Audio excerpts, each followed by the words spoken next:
Welcome back to the channel. In today's video, we're going to talk about a video that was just posted about true game data. If you guys haven't seen it, I definitely recommend go check it out. I'm going to kind of summarize the hot topics from the video because a lot of people were messaging me over on Twitter, Discord, and while I was live streaming on Twitch.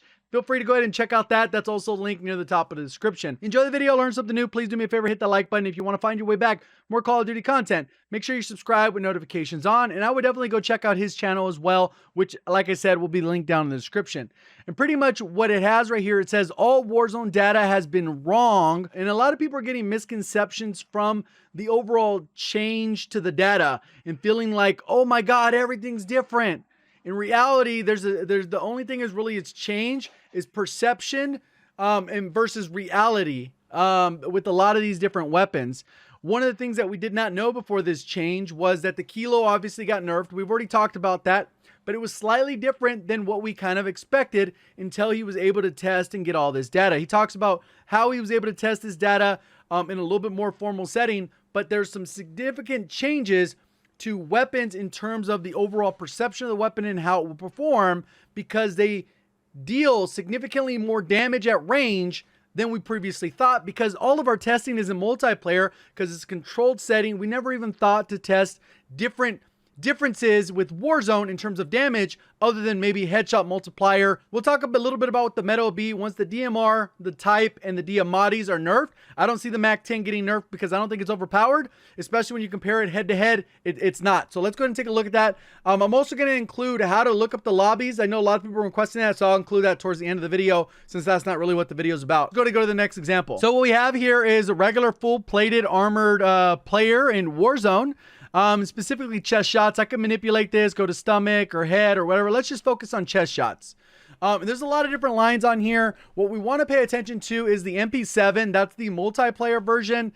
And then we have the MP7 Warzone version. If we focus specifically on those individual lines, which is this orange line here, you can see that you can't even see this purplish pink one at all until right around here. There's a little bit of a damage drop off.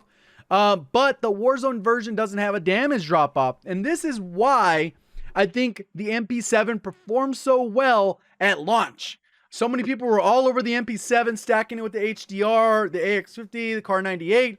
They use that to snipe. You could beam people from forever distance.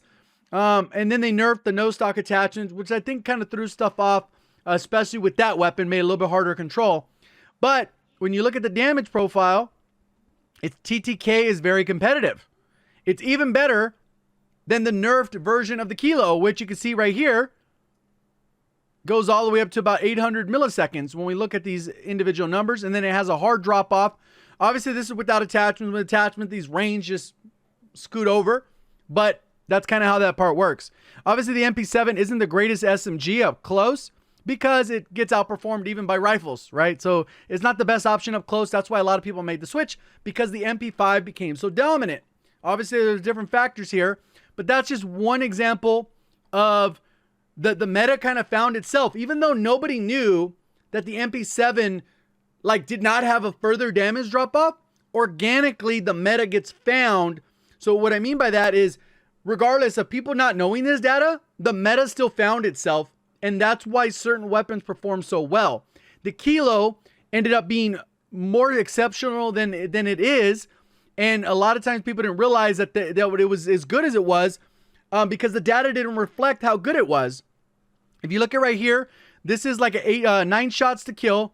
Then we have 11 shots, and then it drops off to 14. Prior to the update where they nerfed it, pretty much what this meant is this little 11 shots to kill, it went to infinity and never dropped off to 14 shots to kill. So now that it got nerfed, it created a 14 shot to kill area, which requires 3 extra bullets.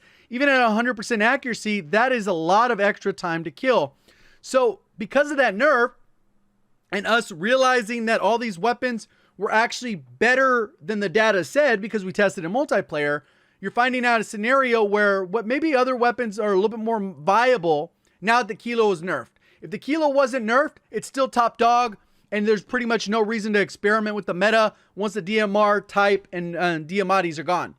Now that we have this scenario where if the Kilo is touched, which it was, we have other weapons that kind of step into the ring. Same thing that happened with the AMAX. The AMAX is one of the most dominant weapons in Warzone prior to this Season 1 update. And you can see it has all these damage drop-offs with these blue lines, but in reality, it has this low TTK up to infinity.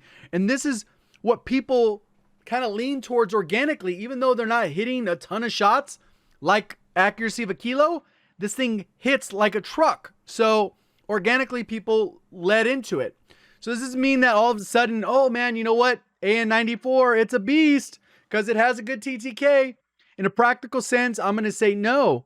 It might encourage more people to try it out, but head to head, it's going to lose against other weapons that are already dominant. What does this mean for the meta? I think it's going to kind of still be similar to what it was, because regardless of what the stats said, the stats really encourage people to give a weapon a chance. Doesn't necessarily mean it's going to be better.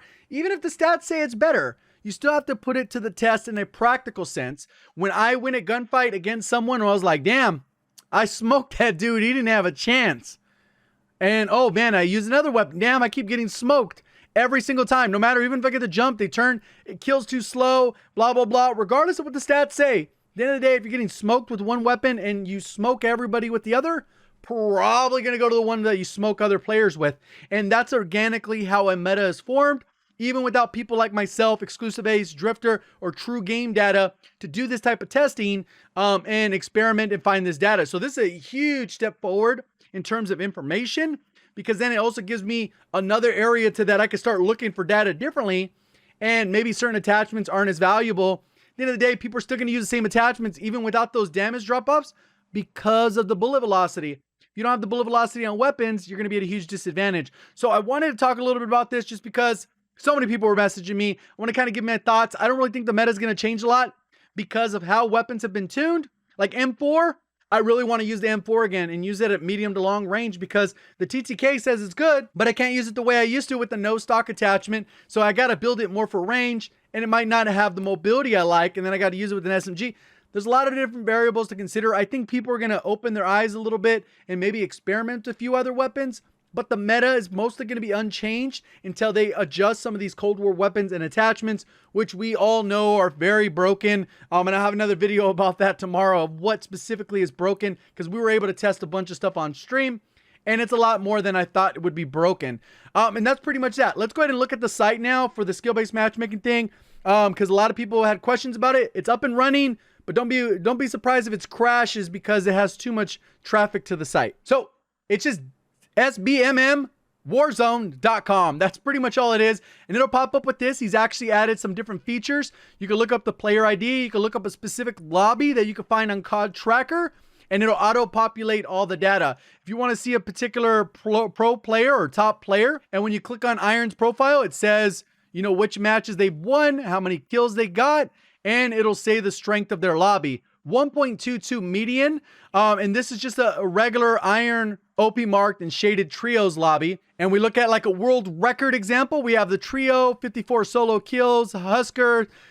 This one, if I just click on one of these, we're gonna see that the median is much less. As we'd expect, doesn't mean anything funny is going on. It just means they kind of got gifted a lobby because they probably had terrible matches for quite a while. But that's pretty much that. Hopefully you guys did enjoy the video, learned something new. If you did, please do me a favor, hit that like button. If you're brand new, want to find your way back, make sure you are subscribed with notifications on. Appreciate all the support. Thank you for watching. As always, have a great day.